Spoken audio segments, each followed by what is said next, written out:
I learned from this aspect of personal development is how to cope up stress, how to dwell stress, and what should I do if I'm stressed, how to control my emotions. Just like this past few weeks, few months, few days, I don't know, but last October 15, I buy my Rubik's Cube. And then what? It was broken. It just broken. It's October 22. Well, I feel so sad, but it's alright. I know I can buy another one October 23, the day after, where I am. Well, last October 23, there's a mall show. Ding Dong Dantes and Andrea Torres for the Ruben Hood.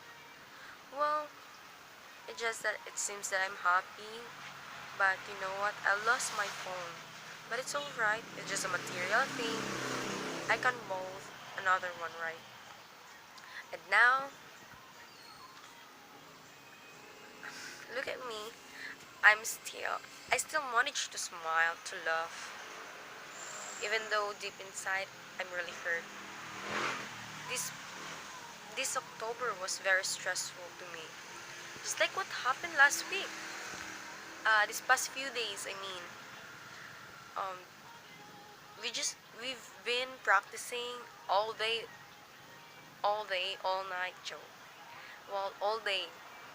Our Zumba instructional. Hope, I hope, I hope so. I really hope that you like it. Well, bakit yan, Joe?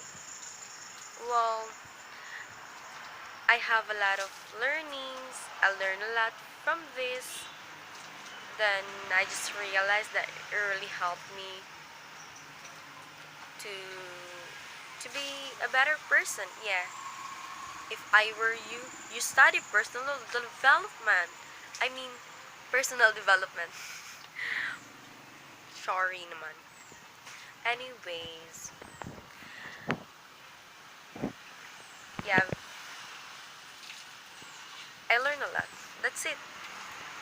Well, time frame for my sleeping bed. Well, just last night. It's been I don't know.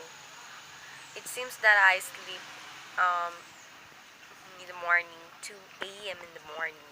That's why I have a lot of eye bags over here, eye bags over here. But you know what? I thought time frame for sleeping time can really help. Yeah, I just thought. I don't want to have a time frame. I don't want to. Yeah, maybe I have a lot of pimples right here, right here. Pimples everywhere. Pimples there, pimples there, pimples there. But I don't care. People didn't even care, right? So why would I care? Well, that's all for today. Thanks for watching.